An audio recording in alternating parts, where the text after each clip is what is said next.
No, but I mean, she's sort of she's a little bit of a villain in ways, but I mean, I think she's delicious and fun, and so it was nice to just like, you know, as we were talking about facades, just like let all the facades down and just really just like work on disappointment across the board. It was like everything that I tried not to be growing up, I just got to be in this film. Really low expectations. Yeah, You really. guys will love It's gonna be it. terrible. You're It's gonna hate like, it. Wow. Because I'm, you know, just really a toddler at heart, and I thought I'm in. For me, that was one of the first meetings with Paul because in the script she was wearing, you know, skin tight, low cut, short dresses because she was this mom who wanted attention, who, you know, all the other parents were like, oh God, here she is. She's so over the top, and I just felt like that was really tired, and it was also a sort of simplistic version of who this woman could be. Hi friends, it's Katie. Welcome back to my channel. Let's talk about the morality clause. This has been a hot topic lately. Did one exist or didn't it? Early on, there were questions about whether a morality clause was part of the contract. Between Colleen Hoover and Justin Baldoni when he bought the rights to her books.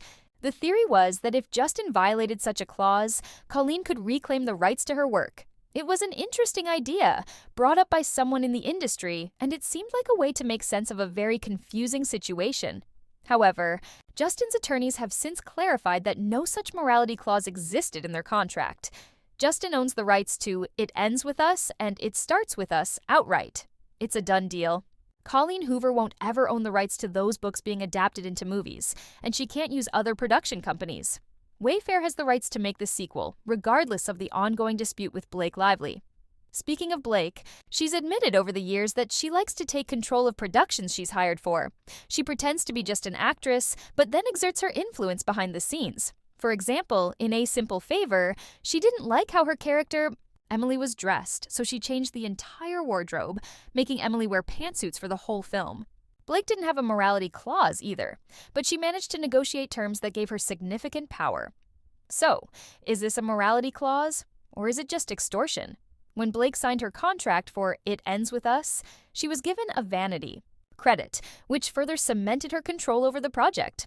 It's a messy situation, and it raises questions about how much power one person should have in a collaborative process.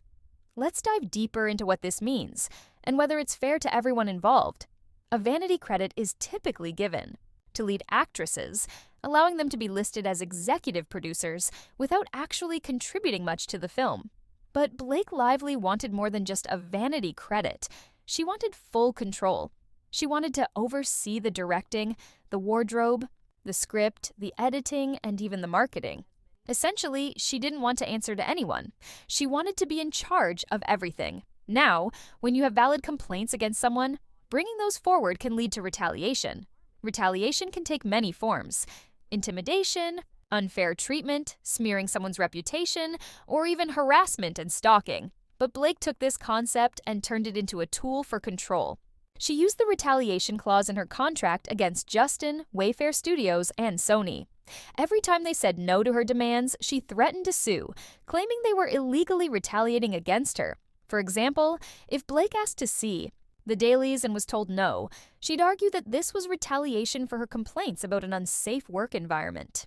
It didn't matter that her contract didn't grant her access to the dailies, or that she wasn't the director or main producer. She used the retaliation clause to gain access to editing, the director's cut, music choices, and ultimately, control over the entire film. Recently, I was watching a channel called Ask Two Lawyers, where they discussed the validity of Blake's sexual harassment claims. They were very clear in pointing out that Blake is trying to distance herself from accusations of extortion by framing everything as sexual harassment. This tactic allows her to avoid accountability while maintaining control over the narrative and the production. It's a complex and messy situation, but it highlights how power dynamics and legal loopholes can be manipulated in Hollywood. Blake Lively is trying to distance herself from the claim that her takeover of the film was connected to the alleged sexual harassment on set. She insists that Justin and his team are only bringing this up to deflect from the severe misconduct that supposedly occurred during production. However, attorneys have pointed out that if Blake hadn't brought these claims forward, would she have been able to strong-arm her way into controlling the film? Would she have been able to push Justin and his team out unilaterally without that retaliation clause in place? The answer is likely no. Blake desperately wants to separate her actions from the accusations, claiming that her increased control over the film had nothing to do with the harassment claims. But let's be real, that's nonsense. She did gain extra power. She controlled how her scenes were edited, especially intimate ones. She brought in her own producer to oversee certain cuts, dictated how her likeness was used in promotional materials, and even had a representative on set to enforce her demands. The retaliation clause gave her the upper hand, allowing her to threaten legal action if this became clear when I saw a letter her attorney sent to Justin's team in January. After Justin's camp went public with their side of the story, Blake's team accused them of defamation and retaliation, citing the clause. In a December 23rd letter, her attorney warned them to stop making defamatory and retaliatory statements, believing the clause would silence them. Blake thought she could file a legal complaint, make outrageous claims, and hide behind the clause to prevent any response. But Justin's team didn't back down. They defended themselves publicly, proving that Blake's strategy wasn't as foolproof as she thought. This whole situation shows how power dynamics and legal loopholes can be manipulated in Hollywood, and it raises serious questions about accountability and fairness in the industry. Blake's lawyers warned Justin's team that if they continued to speak out, they'd face new defamation claims. They accused Justin's lawyers of knowingly making false public statements and outright said, "You're retaliating against us." They claimed that Wayfair Studios had taken no proactive measures with the media, only responding to inquiries to ensure balanced reporting. But Blake's team argued that this was false, stating that Wayfair had indeed deployed numerous proactive measures with both traditional and social media long before any inquiries came in. Reading through these documents, it became clear to me that Blake believed filing the CRD complaint would silence Justin and his team. She thought the retaliation clause would prevent them from defending themselves publicly, leaving her free to control the narrative. She even tried to get a gag order, accusing them of defamation and retaliation, claiming they couldn't speak out against her.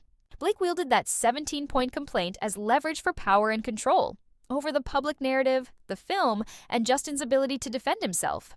But here's the thing. No formal findings of inappropriate conduct were ever made. There was no HR complaint, no investigation, because Blake never went through HR or SAG. Instead, she went straight to threatening lawsuits, using the retaliation clause to seize control of the film. The morality clause, in this case, was essentially the retaliation point in that 17-point document, which Blake used to her advantage. If you make claims against someone and then use those claims to gain power, extort, or control a film, it raises serious ethical questions.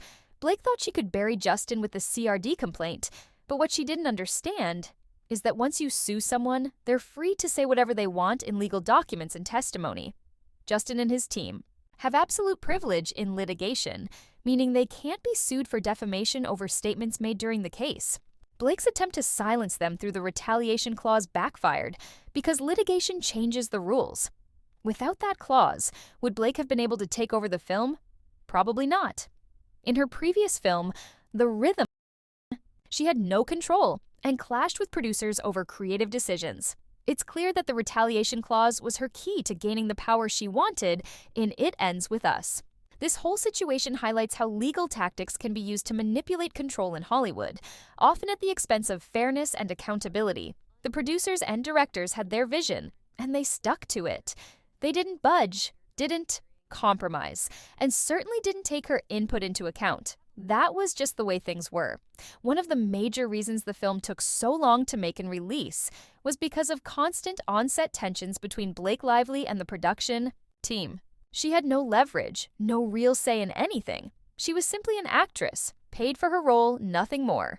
No vanity credits, no executive influence. And when she couldn't get what she wanted in that project, and it ultimately flopped at the box office, she made sure things went differently with this film. It didn't matter what she had to do, she was determined. Now, when it comes to Colleen Hoover, if she truly wants full control over her film It Starts With Us, she has to fight for it. If she's been led to believe that working with Blake, Lively will give her that power, then it's easy to see why she'd take that path. What better strategy for the two of them to regain rights than by amplifying these allegations? Did Colleen even know about the sexual harassment claims before May or June of 2024? Did she know about this particular clause? Honestly, we can't say for sure. We don't even know exactly what Blake told her. What I've learned from following this story is that Blake has a way of telling people what they want to hear. And Ryan, he's the same way. They charm, they persuade, they make people feel like they're getting exclusive access. Look at what happened with Boney. Promises of influence, power, everything. But the truth? Just don't know what's real. And whatever Blake told Colleen, it must have been convincing enough. That's why she kept pushing. Get your rights back, and I'll go wherever you go. And that brings us to the retaliatory clause. If Blake really wanted It Starts With Us and the owner refused to sell, what options did she have? Well, she could file a CRD complaint. She could bet on the clause restricting him from defending himself. Then she could use that to crush him legally, for him to hand over the rights. Just a theory, just speculation. But a strong one, right? Now, quick update, because last week I mentioned that Leslie Sloan was looking to exit this lawsuit. I also told you that once the judge ruled on the modified protective order, they'd start resisting discovery. Remember that? Well, guess. What? It's already happening.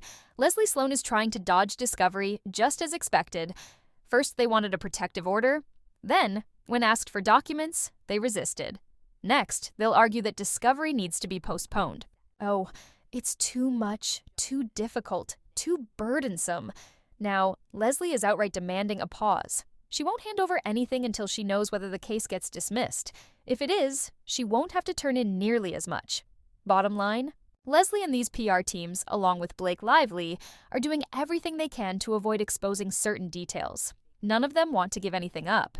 They all played a role in initiating this move against Justin, but their actions since then prove that none of them are actually serious about seeing it through. If they were, these endless delays wouldn't be happening. But now, suddenly, Leslie is saying, no, I don't want to hand over discovery either. And I guarantee you the next move will be Blake and Ryan filing a motion to dismiss. Right after that, they'll argue for a pause on discovery. Just watch. It's all predictable. It's all a strategy. And in my opinion, this is nothing more than an intimidation tactic designed to wear him down, to exhaust him until they get full control over that film. Honestly, if I were advising her from a PR standpoint, I'd tell her to get out now before things spiral even further. She needs to issue an apology, take accountability, and admit that she made a mistake. Maybe even say she misunderstood what was really happening. She could frame it however she wants. She could say she was misled, claim she was dealing with personal struggles, or even use her abusive husband as a scapegoat. She could divorce Ryan, blame it on stress, hormones, or even mental health challenges, whatever helps her exit gracefully. The point is, she needs to leave, because the longer this drags on, the worse it's going to get. Every single day that passes makes it harder for her to recover from this mess. So now, I want to hear from you. What are your thoughts on this proposed morality clause? Do you think this was a calculated move? Did Blake use this as a tool to manipulate the situation, and did Colleen realize she could take advantage of it to gain control? Or do you think Colleen was completely unaware and not even involved? Drop your thoughts in the comments below. I'm really curious to hear what you think. And before you go, don't forget to give this video a thumbs up, subscribe if you haven't already, and hit that notification bell so you never miss an update. Thanks so much for watching. I'll see you in the next one.